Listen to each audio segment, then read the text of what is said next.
Hola amigos, bienvenidos a Entrevistas y Comentarios. El día de hoy conversaremos con Camilo Gutiérrez, quien es jefe de laboratorio de ESET, que se encuentra ubicado en Buenos Aires, Argentina. Gracias Camilo, bienvenido a Entrevistas y Comentarios. Bueno, muchísimas gracias a ustedes por la invitación y más para hablar un tema tan importante como este de la seguridad informática orientada mucho a los menores de edad. Para empezar, cuéntanos qué es ESET. A ver, ESET es una compañía que se dedica al desarrollo de soluciones de seguridad. Es una compañía global, tiene sus oficinas centrales en Bratislava, en Eslovaquia, y tiene oficinas regionales por todo el mundo. La oficina regional que maneja todo lo que tiene que ver con Latinoamérica, desde Buenos Aires hasta México, se encuentra ubicada precisamente en Buenos Aires, donde tenemos nuestro laboratorio de investigación y desde donde realizamos todo este tipo de actividades de concientización y de educación con los usuarios en general, siempre enfocados en lo que pasa en Latinoamérica, en las amenazas que se ven, el tipo de amenazas que se ven, para poder, darle un soporte adecuado a nuestros clientes y usuarios. Dentro de estas amenazas en la informática, ¿cuáles son los retos y desafíos a los que nos enfrentamos los seres humanos? A ver, sin lugar a dudas, uno de los principales retos a los cuales como usuarios nos vemos enfrentados cuando hablamos de seguridad informática es empezar a reconocer cuáles son las amenazas informáticas y que esas amenazas existen. ¿Por qué? Porque es muy complicado cuando uno empieza a hablar con muchos usuarios en general y lo que suelen decir es: no, las amenazas informáticas no existen, o esas amenazas no me van a afectar a mí, o empiezan a desconocer que esas amenazas informáticas realmente existen, los códigos maliciosos, los casos de phishing, el robo de información, y es en esa negación muchas veces que entran los usuarios al respecto de desconocer las amenazas, es cuando muchísimo más fácil le dejan el camino a los cibercriminales. ¿Por qué? Porque no van a tomar los usuarios las medidas adecuadas de protección, es decir, tener una solución de seguridad instalada, proteger sus dispositivos, los dispositivos móviles, y ahí es donde está realmente, el principal reto de seguridad en este momento para nosotros como usuarios, y es ese de reconocer que las amenazas existen para poder actuar en consecuencia de esas amenazas. Dentro de estas amenazas, ¿cuáles son las más a las que más nos enfrentamos todos los días? A ver, sin lugar a dudas, una de las principales amenazas o la que más se ve todo el tiempo son los códigos maliciosos. Cuando hablamos de un código malicioso es de un código de un programa que puede instalarse en el dispositivo del usuario y empezar a realizar diferentes acciones. Por ejemplo, entrar al dispositivo del usuario y robarle información, o entrar al dispositivo del usuario y tomar control de los dispositivos o de los periféricos que están dentro de ese dispositivo. Por ejemplo, prender la cámara, prender el micrófono. Entonces, ese tipo de amenazas existen y pueden comprometer la seguridad de la información de los usuarios. Y además, en el último tiempo, desde hace un par de años, empezamos a ver otro tipo de amenazas, otro tipo de código malicioso, que es el código malicioso del tipo ransomware. Este tipo de código malicioso lo que hace es llegar al dispositivo del usuario y cifrarle toda la información, es decir, el usuario no va a poder acceder a sus archivos a menos que le pague al cibercriminal. Entonces, si el usuario decide pagarle al cibercriminal, en el fondo realmente lo que está haciendo es seguir alentando este tema de que los cibercriminales lancen las amenazas y los usuarios paguen, porque al final lo que están buscando los cibercriminales es obtener algún tipo de ganancia económica. ¿Y cómo lo hacen? A costa de la información de los usuarios. Entonces, por eso es muy importante que como usuarios empiecen a tomar las medidas de precaución necesarias para evitar la infección con este tipo de códigos maliciosos. También vemos otro tipo de amenazas como el phishing, que son correos electrónicos que llegan en nombre de entidades reconocidas, puede ser entidades bancarias, entidades de telefonía o entidades reconocidas, aerolíneas también muchas veces, que le llegan al usuario, le piden con alguna promoción muy interesante o con alguna alerta, por ejemplo, de que su información en el banco está en riesgo, que hay transacciones no autorizadas en su banco, y el usuario, asustado o queriendo acercarse a esa promoción, le da clic, ingresa a ese sitio web, que por lo general es un sitio web robado, un sitio web falso, que suplanta la identidad de esta organización, de este banco, de esta aerolínea además, y lo que hace es tratar de robarle la información al usuario. Entonces ahí es muy importante que el usuario esté atento a este tipo de situaciones, que lo sepa identificar para que evite dar clic, para que evite ingresar al sitio web, poner en riesgo su información y obviamente que los cibercriminales obtengan dinero. En últimas, una cuestión que hemos visto con las amenazas informáticas y con la evolución de estas amenazas es el hecho de que los cibercriminales hoy en día están organizados para robar información a los usuarios, están organizados para obtener datos de los usuarios, porque al final de todo se reduce a obtener dinero, a obtener algún tipo de ganancia económica, y bueno, esto lo logran obviamente de esta manera, comprometiendo la seguridad del usuario y poniendo en riesgo su información, poniendo en riesgo su privacidad y obviamente buscando la recompensa al final de todo.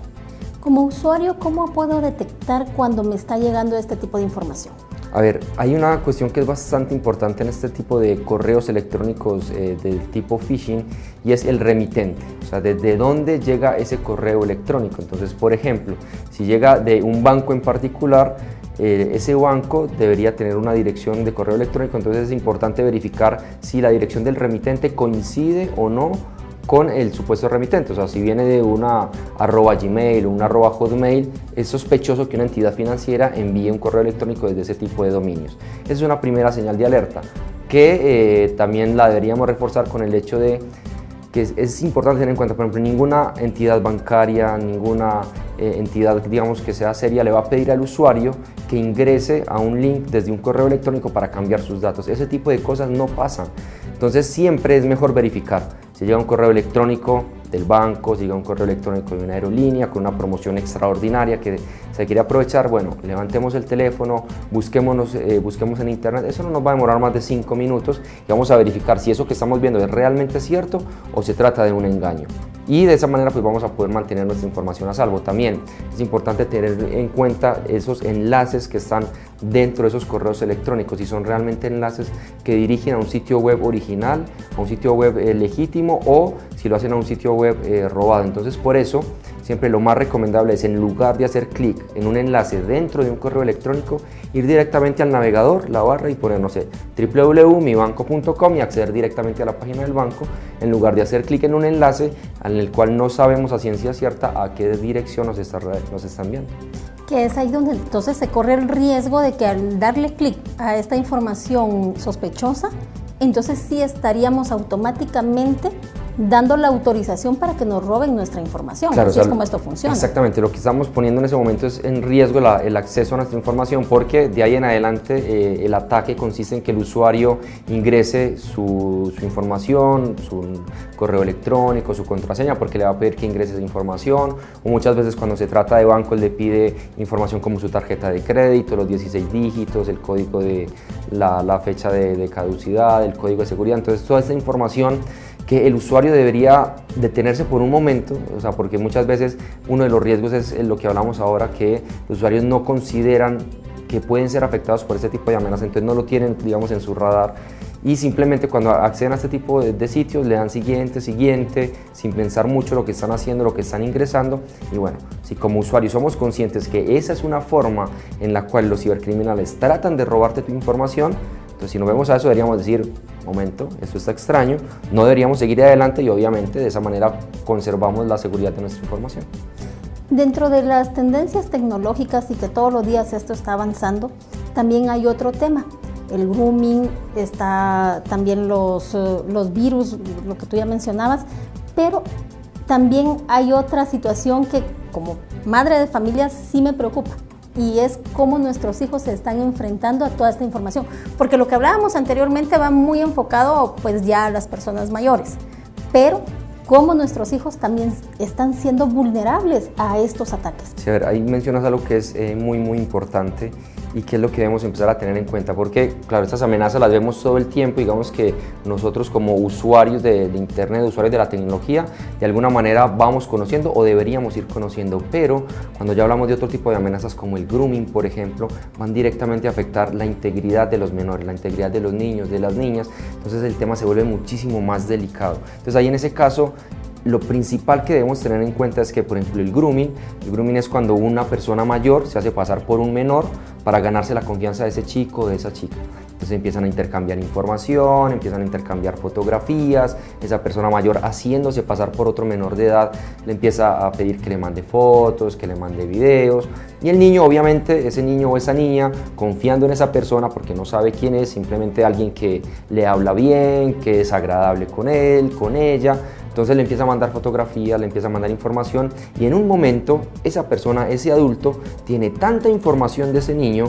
de a poco la ha ido recopilando, que llega un momento que tiene control sobre ese niño o sobre esa niña. Entonces le empieza a decir, por ejemplo, bueno, ahora necesito que me mandes un video con un contenido sexual, por ejemplo, y si no me mandas esa información, le voy a decir a tus papás, le voy a decir a tus amigos, le voy a decir a tus profesores. Entonces ese adulto logra de alguna manera como meterse en la cabeza del niño, aprovecharse de esa inocencia que tienen los menores para pedirles esa información, y obviamente hemos visto casos muy desafortunados en los cuales incluso llega al punto en el que esa persona mayor trata de abusar del menor de edad. Entonces, por eso es muy importante que como padres de familia conozcamos que esas amenazas existen y obviamente que podamos hablar con los menores, contarles cuáles son las amenazas para que se puedan proteger.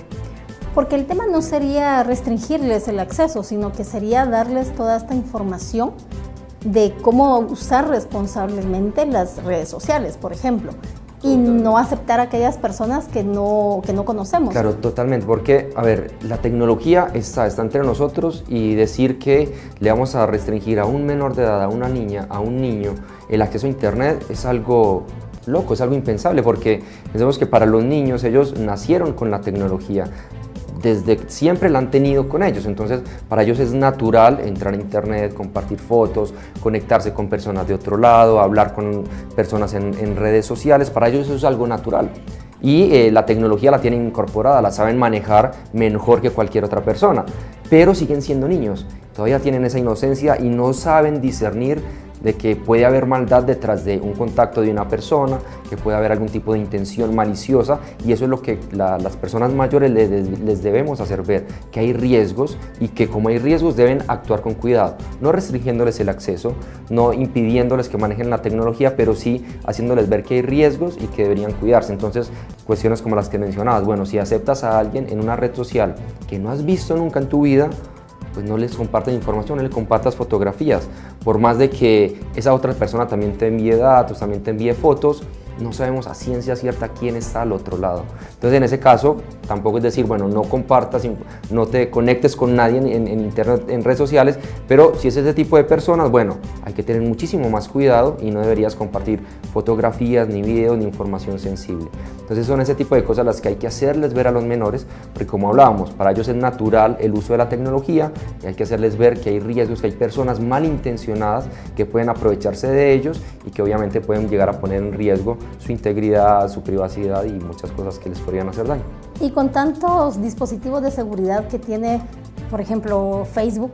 que te da varias opciones que puedes hacer tu información pública o privada, ahí podría ser también un tema para proteger, ¿verdad? Que toda tu información sea privada y que realmente la vean solo tus amigos. Exactamente, ese es como uno de los primeros pasos que cualquier persona debería hacer con su Facebook, y es delimitar cuáles son las características de seguridad y de privacidad en esa red social, a quién se le va a permitir ver fotografías, a quién se le va a poder aceptar una solicitud de amistad, cuando se le acepta una solicitud de amistad a alguien en algún grupo, cuál es el tipo de fotos, videos e información que pueda acceder. Eso es muy importante que como usuarios sea lo primero que hagamos, ¿ok? Porque la red social está buenísima intercambiar todo este tipo de información, pero siempre hay que hacerlo con cuidado. Y además de eso también hay que tener en cuenta que como padres se puede tener la alternativa de utilizar soluciones de control parental. O sea, por ejemplo, desde SED impulsamos también el uso de este tipo de soluciones, que lo que le va a permitir al padre, por ejemplo, es que el niño, que la niña tenga instalada en su dispositivo móvil una aplicación de tal manera que se le restrinja la cantidad de tiempo que está navegando en Internet, o la cantidad de tiempo que está jugando en el celular o accediendo a alguna red social, y de esta manera el padre, la madre puedan tener un control más cercano al respecto de qué es lo que está haciendo el niño con su celular, que en el momento en el que esté solo con ese dispositivo móvil quizás no esté accediendo a sitios web a los que no debería acceder, y de esta manera, digamos, lo que va a lograr el padre, lo que va a lograr esta madre es acercarle al menor algo para que esté seguro, y eso es precisamente lo que hay que decirle a los niños, que no es para controlarlos, no es para restringirlos, no es para espiar lo que hacen en Internet, sino para garantizarles que van a poder disfrutar de la tecnología, de lo que ellos quieren hacer, pero que lo van a poder hacer de forma segura. Entonces esa es la idea, y por eso siempre cualquier tipo de control, cualquier tipo de restricción, cualquier tipo de acción que se vaya a realizar con los menores debe estar acompañado de el diálogo, de contarles cuáles son los riesgos, de que ellos entiendan que hay amenazas, y que cualquier cosa que como padres querramos hacer es para ayudarlos a que estén seguros en Internet. Y hablárselos tal como es, ¿verdad? No metiéndoles miedo o o metiéndoles dudas o sospechas, porque tú decías hace un rato que los niños ya nacieron con esta tecnología, ya vienen con el chip incorporado y es pues ilógico también restringírselos, o decirles no más. Entonces, para recopilar un poco todo lo que hablamos, ¿cuáles serían esos 3 consejos principales que tú le darías primero a los adultos para tener, pues claro, ahora el manejo de su información, y 3 consejos para los padres para que puedan intercambiar con sus hijos esa información? Lo primero y lo más importante es que como padres conozcan y sepan que hay amenazas, que existe el grooming, que existe el sexting, que hay amenazas informáticas, y que de esa manera los padres, sabiendo que hay ese tipo de amenazas informáticas, se puedan acercar a los menores y hablar con ellos, que sería el segundo consejo importante, y es fundamental. Los padres deben acercarse a los menores, hablar con ellos, contarles que hay amenazas, cuáles son, cómo funcionan, que los pueden llegar a afectar si no toman las precauciones de control, las protecciones de seguridad más adecuadas. Y el tercer consejo, además de conocer las amenazas, de hablar con los menores, es de tener soluciones de seguridad, tener tecnología, porque la tecnología también le va a poder ayudar a los padres a mantener a los menores protegidos. Entonces, tener un antivirus instalado, tener estas soluciones de control parental que hablábamos para que los padres puedan tener un control mucho más cercano de lo que hacen sus hijos en internet y no desligarse totalmente, porque también es complicado cuando el padre, la madre le dice al niño, bueno, aquí está tu tablet, aquí está tu celular para que te entretengas y no me digas a mí nada más y me dejes tranquilo. Entonces, si los padres actúan de esa manera, pues obviamente están dejando a los niños solos con un dispositivo móvil. Cualquier otra persona les puede hablar. Entonces, por eso, conocer las amenazas, hablar con los menores y tener soluciones de seguridad que le permitan a sus niños disfrutar de la tecnología siempre de forma segura. Y que también hay un tema muy importante, porque la tecnología no solo nos lleva a las redes sociales, nos lleva también a tener acceso a toda aquella información que, por ejemplo, nuestra generación, cuando estábamos en la escuela, crecimos consultando una biblioteca, una biblioteca como tal. Libros. Pero ahora tenemos todos esos libros puestos en internet, Tal cual. que también es una gran herramienta, porque entonces te permite tener acceso a toda esa información. Tal cual. O sea, yo creo que ahí tocas un tema que es bastante importante, y si esto, internet es una herramienta muy útil, es la posibilidad de compartir información, de acceder a información desde la computadora, desde el dispositivo móvil. Todo eso abre una gran oportunidad para que los menores puedan intercambiar este tipo de datos, de conocer, de aprender, y por eso es que ese acercamiento que los menores deberían tener con esta tecnología es siempre de manera segura. Eso es lo que realmente va a garantizar que el menor va a poder disfrutar de la tecnología sin poner en riesgo su integridad, sin poner en riesgo la seguridad de esa información, que es finalmente lo que queremos.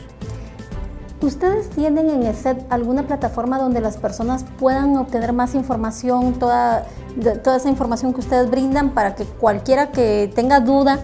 pueda accesar y pueda tener más contacto con usted? Claro que sí, desde ESET tenemos una iniciativa que es digipadres.com. Los padres pueden entrar ahí, tenemos una gran cantidad de información, tenemos videos, tenemos guías, tenemos artículos, tenemos información audiovisual para que los padres también conozcan cuáles son estas amenazas, de todo esto que estuvimos hablando, que se interioricen un poco más, que se acerquen a conocer cuáles son las amenazas, cómo pueden hablar con sus hijos, qué hablar con los niños, cuáles son las medidas de seguridad que pueden tomar. Entonces pueden ingresar www.digipadres.com, está toda esta información, es información totalmente gratuita, y que los padres obviamente que en el momento en que conozcan de estas amenazas van a poder más fácilmente hablar con los menores, y obviamente lo que queremos, que los niños estén seguros en internet. Muchísimas gracias por haber estado con nosotros. Y pues, ¿algo más que tú quisieras agregar? No, muchísimas gracias a ustedes por la invitación, y ante nada esto, el tema de poder disfrutar de la tecnología de forma segura. No hay que volverse paranoico, no hay que entrar a internet con miedo. ¿Hay amenazas? Sí, hay amenazas, pero si reconocemos que las amenazas existen y nos protegemos de la manera más adecuada, estoy seguro que vamos a poder disfrutar siempre de la tecnología, pero haciéndolo de forma segura. Bueno, muchísimas gracias por haber estado con nosotros, y a ustedes, amigos, gracias por haber estado en sintonía. Los esperamos en una próxima entrega.